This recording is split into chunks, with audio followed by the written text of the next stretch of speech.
Hello, beautiful people. Welcome to my channel. My name is Yasmin, and this is the embodiment theory. Now, to be honest, I'm being obedient right now. This is what obedience look like. I usually don't show up on camera like this in my complete naturalist state, I guess you would say. But I'm in this space right now where I've been speaking with God a lot today, and I was prompted to speak about the truth of it all, my story of being estranged from my family and moving to a new country and starting life over. And for the last 4 years that I've been healing and going through all of the experiences that I've had with this family and all of the experiences that I've had in my life that have hindered my growth and also helped my growth, because it did both. I've been in a space of trying to connect myself or attach myself to a new life instead of accepting the life that I have right now, the one that I created, and being honest about what it is. Being estranged from your family is a very interesting thing, because if you are a very family oriented person, this could be very hard for you. For me, it is hard because I am a very family oriented person, but I'm also a very honest person. I'm also a very no nonsense person. So I'm not going to accept disrespect. I'm not going to accept the lies, the manipulation, the bullshit that my family was on. And ultimately, you have to decide for yourself what it is that you want. For me, I had to decide that this is not what I want anymore. I don't want these people in my life. Once my matriarch, the matriarch of the family, passed away, which was my grandmother, everybody else just felt very obsolete to me, especially because I was never safe around anyone else. So there's no need for me to be in contact with people that I'm not safe around. There's no need for me to be in contact with people that I know are not going to protect me, especially from their own. The people that have disrespected me and disregarded me the most have been people that I am supposed to call family, have been people that have birthed me. So uninterested I am in being a part of a family who is not loving, who does not know what love is, who is completely fine with abuse, completely fine with neglect, mistreatment, all of these things, because they don't know what peace and love is. And that is okay. I have been able to find peace and love for myself, and it makes me feel good, but it also makes me feel sad that I have to be alone to have had to come in contact with peace and love, that I couldn't do that in community. But now that I'm here, I want to share with you all how I am embodying my full self and hopefully connect with people who are doing the same. I am not here to teach you anything. I am not here to pretend I'm holier than thou. I'm just here to share, okay? Share. And when I say I'm not here to teach you anything, I might be lying, because I love to teach, but I really want to come from a place of just being your homegirl. Hey girl, hey. And guys. But I just want to share. So let's get into it. Now, my decision to step away from my family, and the reason why this is the first story that I'm covering is because this is the foundation of it all. My decision to step away from my family was the biggest and best decision I've ever made in my life, because it allows me to truly be an individual instead of consistently taking advice from people whose lives I wouldn't live if you gave me a billy with it. I don't want it. Let them have it. Okay. And that means that I now have to be who God has actually want me to be, not who someone else has tried to force me to be, not who someone else has tried to make me feel bad for not being, not who someone else wants me to be because it's beneficial to them. When I decided that I was no longer going to connect myself with people who do not have my best interest at heart, which means that they're willing to not have something because they're willing to give me good advice so that I can go be better for myself. That meant that I had to look at every single person in my life. Now, when you decide to look at your life and whatever problems you may have, sometimes you feel this space of being a victim, especially if the problems were things that you incurred or encountered or occurred when you were in childhood. So if you started having problems in childhood, yes, you are a victim. You can't do anything as a child, especially to adults. But once you become an adult and you stay, now you're just a volunteer. So I had to reflect on the fact that I went from victim to volunteer overnight, and I didn't know. I didn't know. So when everyone who started saying to me, "Oh, you're complaining about your mother still, but she's always been like that. So now you're just playing a victim." I couldn't get that they were telling me that I was volunteering. Because when I would say, okay, I'm going to stop having a relationship with this woman, people would say, you can't stop speaking to your mom. Oh my God, you don't speak to your mom? That's so sad. Y'all should try to work it out. No, because then I'm going to be a volunteer. People be okay with you not being a victim, all right? But then that means sometimes you got to be something else. Sometimes you got to be a villain because you don't want to be the victim. I refuse to be the villain. I refuse to be the victim, and I refuse to be the volunteer. I refuse to interact. So being estranged now means that I have to choose everything for my life in accordance to just me and how I want it and what I want. I don't have to think about anybody. I don't have to think about where anybody lives, if I'll be able to get to somebody at a certain time, if they'll be able to reach me, time zones, and all of those things, because these people are no longer my priority. I've never been theirs. So these people are no longer my priority. And as much as that hurts me, or because honestly, I don't feel anything right now, but as much as that used to hurt me, now I see how it's the most beneficial thing for me and for all of us, honestly. Because if you live in truth and you just accept and respect what it is that your life is, you'll be able to have so much more because of that. And instead of trying to make people be something that they are not, you want a mother that's loving, that's caring, that's responsible, that's intelligent, that's capable, that's trying, that's whatever.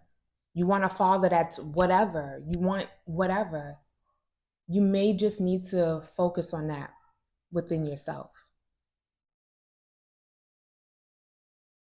Instead of banging down the doors of other people who cannot even give themselves the things that they want, let alone you need to close a door. Close yourself inside of a room, maybe, and allow yourself to interact with who you are and ask yourself, who is it that I need to be fulfilling enough for me so that no one else has to do the job? Being estranged from my family is the best thing that's ever happened to me because it allows me to learn how to love me. Me. I fill me up. That I am my priority. I'm no one else's priority. I'm my priority. No one else is my priority. Because my entire life, someone else was my priority. I was forced to make other people my priority because I was birthed by someone who didn't want to be a mother. So when the only mother figure that I ever really had in my life passed away, there was no reason for me to pretend that I need to stay in a certain place and that I can continue to be the person that I was being.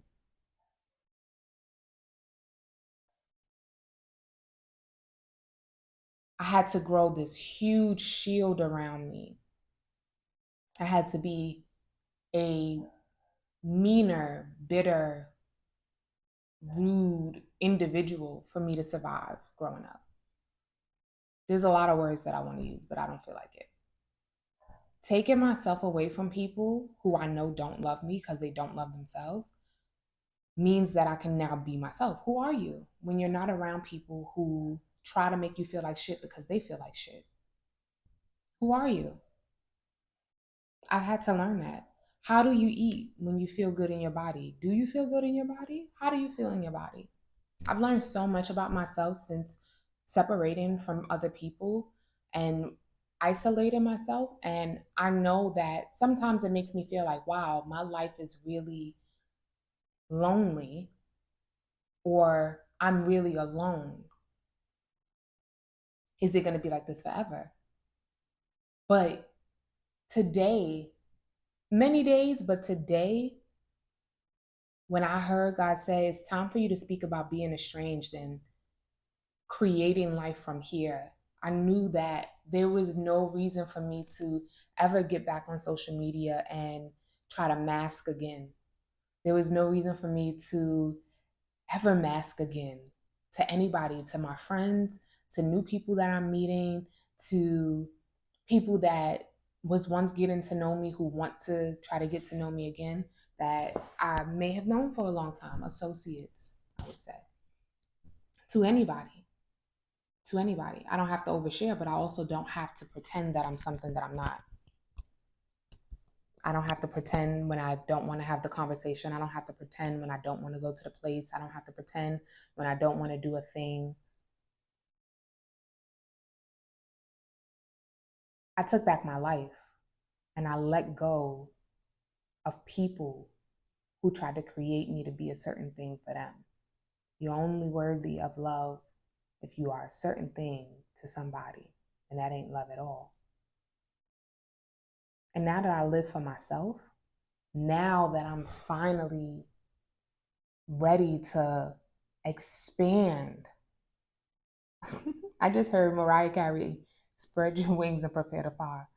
You have become a butterfly. And I love that for me. I want to welcome you. If you have been estranged from your family, if you are interested in connecting with someone or seeing the journey of someone who is rebuilding their life after estrangement, welcome to my journey. This is the embodiment theory. Why do I call it the embodiment theory? I call it the embodiment theory because I'm a behavioral scientist. I study psychology, neurology, and physiology. I like to really understand why people do the things that they do, right? I've been trying to figure out why, because I come from a crazy ass family and they never made sense to me. Why are you doing that? And then in college, I'm in college going to school for my degree in psychology. Yes, I'm going to be a therapist. I thought to myself one day, what happens when someone embodies all parts of themselves? And when I say all parts of myself or all parts of yourself, I mean mentally, physically, emotionally, and spiritually. The four bodies: your mind, your emotions, your physical body, and your spirit. Which your spiritual body you can't see clearly, right? Your emotional body you can't see either, neither can you see your mental body. But you can feel them. But you can feel them. You can tap into them. And I was just like, you know what? I have a theory that if I embody all four of my bodies, I will live the life that I actually want to live. And so the embodiment theory has been born. The embodiment theory has been birthed, and this is the beginning. I'm excited. I know I said I moved to another country and I didn't mention the country name. I didn't mention it because it doesn't matter. What matters is the fact that I chose an environment that mirrors me. I chose an environment of peace. I chose an environment that has the things that I need. And I'm going to see how I can grow in this environment. and I'm going to allow myself to make any changes that need to be made, of course, right? You never have to sit in some shit that's not working for you. A lot of people are sitting in things that they are miserable in. Miserable. And yes, it hurts to leave things behind. Yes, it hurts to leave people behind. But you know what hurts more? A life unlived, a life unfulfilled. Mm. I can only imagine that the only thing that hurts more on your deathbed, the only thing that hurts more on your deathbed is the fact that you did not live the life that you wanted to live for yourself because you lived it for someone else. There is nothing else that I can think of that would be more hurtful for me than to think that I lived my life taking care of someone else's children, being someone else's doormat, being someone else's punching bag, and that I never lived life for me.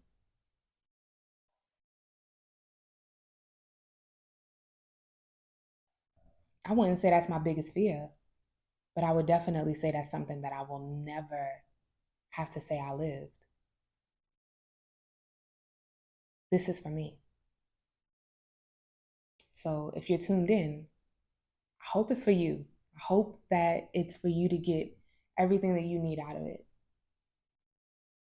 And the next time I see you, I will have moved into my first home where I will be creating my sanctuary for this embodiment theory. Because I have in my mind what type of home I need. And I'm excited. Right now, I'm in a friend's home. I am house sitting and I'm looking for a home. So you won't see this video until I'm actually in my home and then I get to share my process. So I will see y'all in the next one. If you want to say hi, please do so. If you've been estranged from your family, how you feeling? How you feeling? All right, y'all. Peace.